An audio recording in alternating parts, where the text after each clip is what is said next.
Halo Local Pips, balik lagi sama gue Reza di channel Plus 62 Network. Sebelumnya gue ucapin makasih buat kalian yang udah mampir ke channel ini. Cuma sebelumnya, buat kalian yang baru bergabung, gue mau jelasin sedikit nih tentang channel Plus 62 Network ini. Gue bertujuan membangun ini adalah untuk ruang networking bagi komunitas-komunitas Indonesia di luar sana, agar mereka punya ruang berkreasi. Seru dong pastinya, tonton semua video kita sampai habis ya Local Pips. Kalau di episode sebelumnya, gue ditemenin partner gue dari Plus 62 Network, yaitu Halim. Di episode kali ini, gue ditemenin sama salah satu founder juga dari Plus 62, yaitu Karina. Hai Ejam, hai Local Pips, gue Karina. Di sini gue bakal nemenin Reza buat bahas brand kreatif yang super keren banget. Namanya Kertabumi Recycling Center. Nih Jam, kalau kita lihat ya sekarang, Kertabumi ini tuh punya banyak produk daur ulang dari sampah yang biasanya kita buang aja gitu, tapi mereka mengolah ini menjadi benda-benda yang bisa kita gunakan sehari-hari. Ini kalau kita lihat ya, nih produk-produknya ada di sini. Ada pouch, terus ada tatakan gelas, terus bahkan ada bisa bikin plakat juga. Terus ada sabun, ya sabun cuci. Nah ini tuh terbuat dari minyak jelantah. Wow. Tuh, ini bisa berguna. Bayangin aja dari limbah kita diolah sama Kertabumi Recycling Center, bisa jadi sabun cuci gitu. Nah ini kita bakal kulik nih, kira-kira apa sih yang menarik lagi ya Jam dari Kertabumi Recycling Center ini. Kalau kalian udah lihat video sebelumnya mungkin nanti kita bisa share juga ya cuplikan-cuplikannya. Wah, oke banget sih nih Kar. Jadi Local Pips, produk-produk dari Kertabumi Recycling Center ini emang punya konsep sustainable lifestyle. Lo tau gak sih Kar, kalau kata Kertabumi, kerta itu diambil dari bahasa Sanskerta yang artinya pejuang. Gitu. Jadi kalau digabung dalam satu kata, artinya adalah pejuang bumi. Gitu. Keren sih. Keren banget gitu. Oh ya, sebelum kita react dari barang-barang yang dibikin sama Kertabumi, kenalan dulu yuk sama mereka di Kertabumi video berikut ini.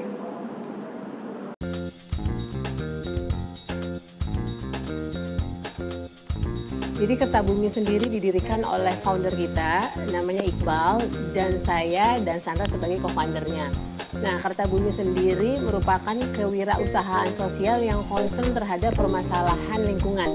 Jadi isu-isu tentang lingkungan seperti permasalahan sampah, perubahan iklim, dan pemanasan global. Juga kami melakukan concern pendekatan terhadap ekonomi kreatif dan pemberdayaan masyarakat.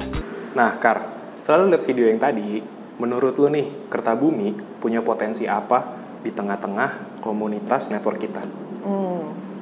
Kalau dilihat dari potensi sih Jam, menurut gue potensinya besar banget.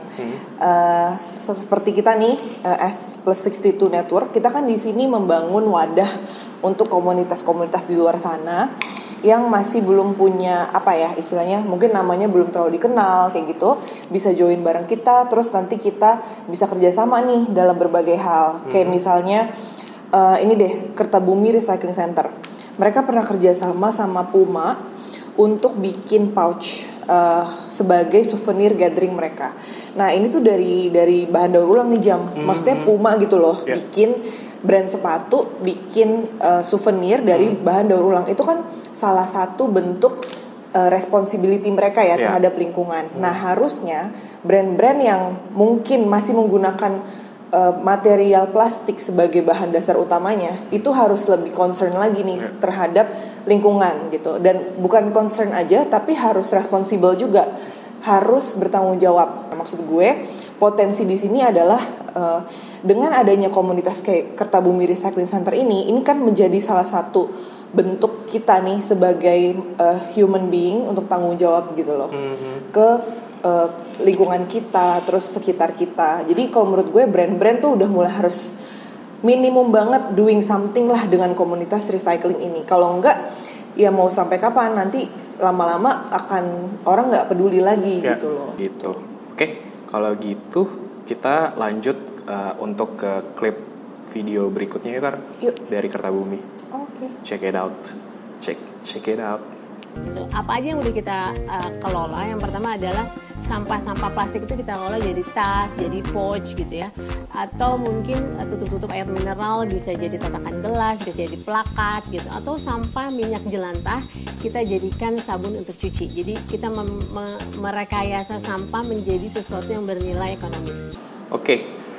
Produk-produk yang ditawarin sama Kertabumi ini bisa jadi barang sampah, dari sampah menjadi barang layak pakai. Dan sekarang menurut lo atau tanggapan lo gimana, Kar?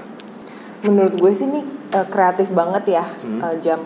Kalau kita lihat nih warna-warnanya, terus ke bentuk-bentuknya, nah itu kan dari sampah dan ini membentuk sebuah keunikan gitu loh.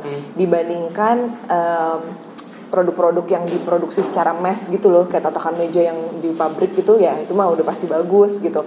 Tapi ini kan dia ada artnya, ada keunikannya gitu.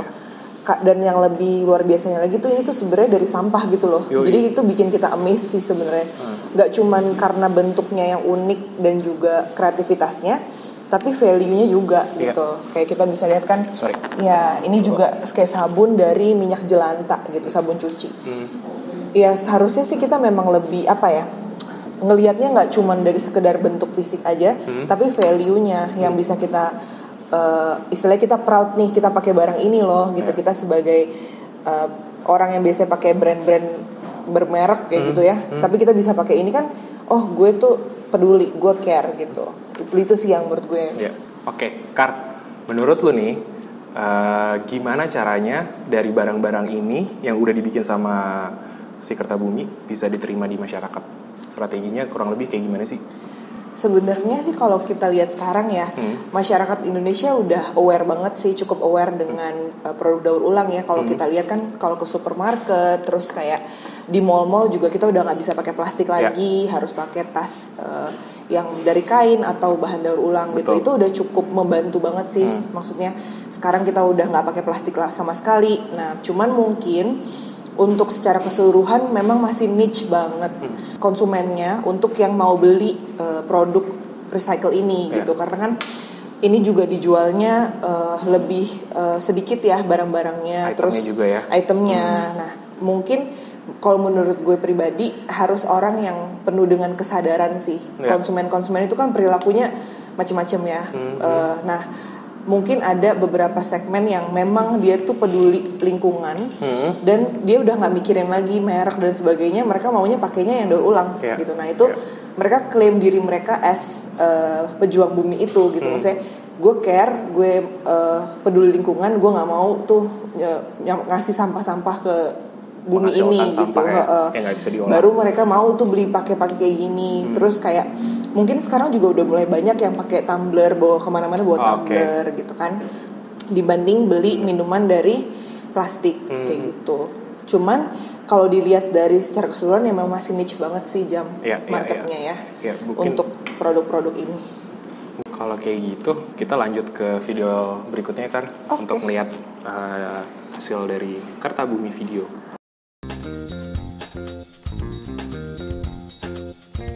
Kertabumi juga melakukan workshop dan edukasi untuk masyarakat sekitarnya juga, di mana mereka mengelola sampah dengan baik. Jadi kami mengedukasi masyarakat kelola untuk bisa membuat suatu produk dari bahan sampah menjadi sesuatu yang bernilai ekonomis.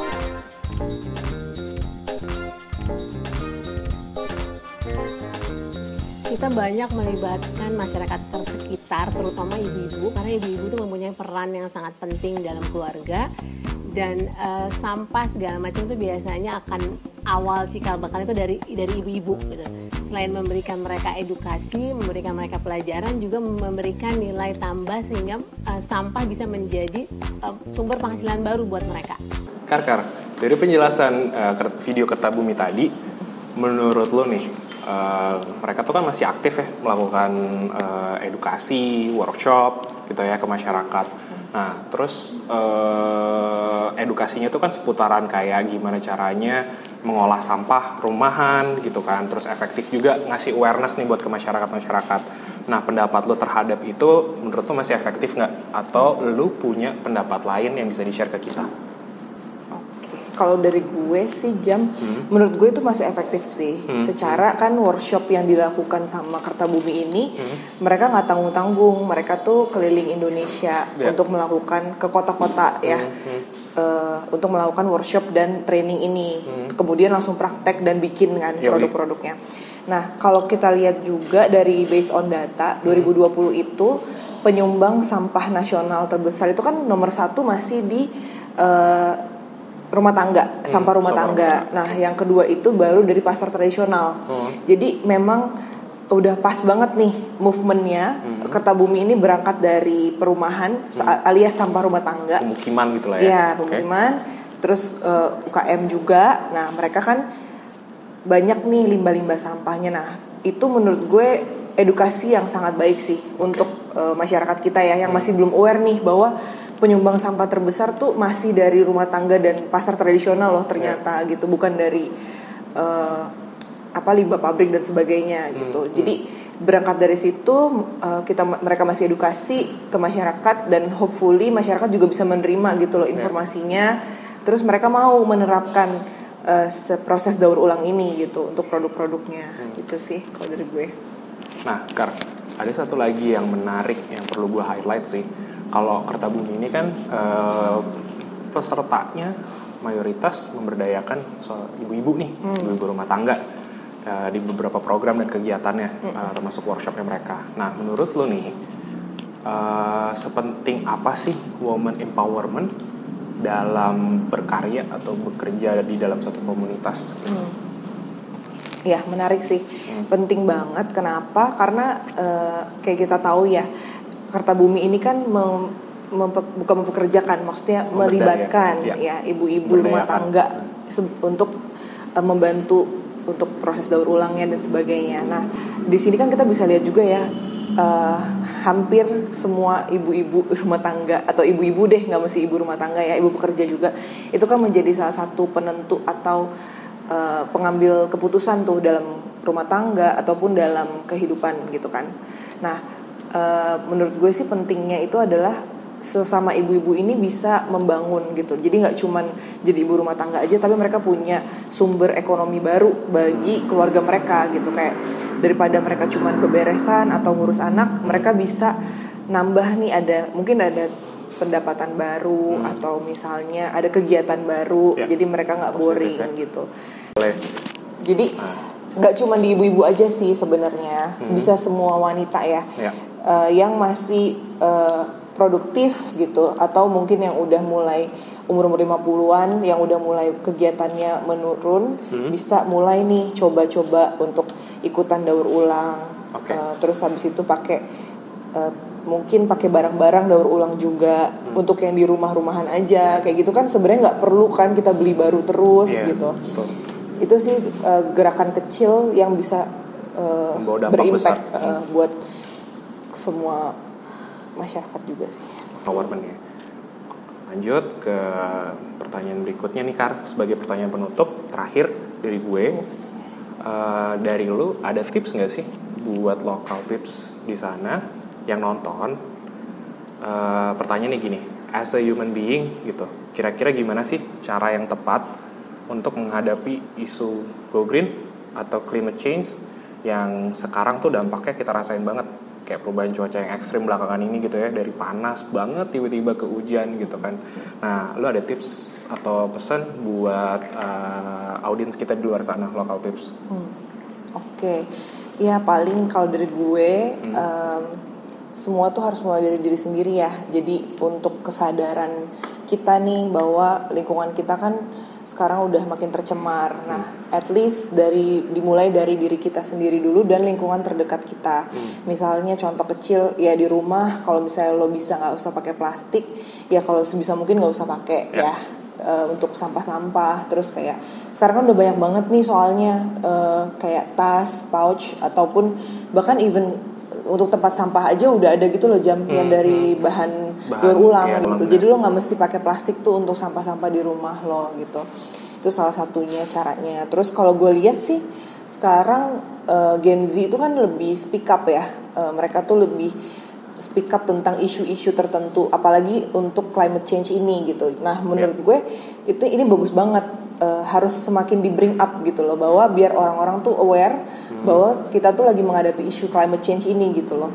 Untuk generasi selanjutnya kayak Gen Z gitu harus lebih gencar lagi nih untuk speak about it, dan juga untuk melakukan gerakan-gerakan itu gitu, bring up isunya, terus cari solusinya, terus mulai mengubah perilaku yang sebelumnya kita mungkin sering beli minuman kopi-kopian kayak gitu, ya mungkin lo bawa tumbler gitu, bawa tumbler sendiri ya gitu. Terus atau misalnya lo udah mulai misahin sampah, ya memang kadang-kadang susah sih dijalaninnya daily-nya, cuman at least kalau kalian udah punya niatan itu, satu orang pasti akan berdampak sih buat lingkungan gitu. Terus juga semakin mungkin membawa ini ya dampak untuk lingkungan secara real gitu. Jadi nggak cuman di sosmed doang, tapi speak up doang gitu ya. Tapi di real life-nya sama aja gitu. Cuman kalau bisa ya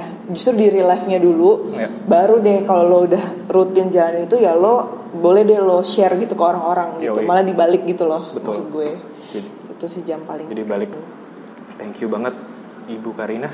Sama-sama. Buat sesi kali ini di episode kedua hari ini udah berbagi tips dan pengalaman tentang Kertabumi sendiri buat lokal pips di luar sana. See you, sampai ketemu di Video Plus 62 Network berikutnya. Oh iya, jangan lupa juga like, komen, share, subscribe, dan juga klik tombol lonceng di atas. Biar ke notif terus ya video-video kita. Reach new people with us bersama Plus 62 Network Community.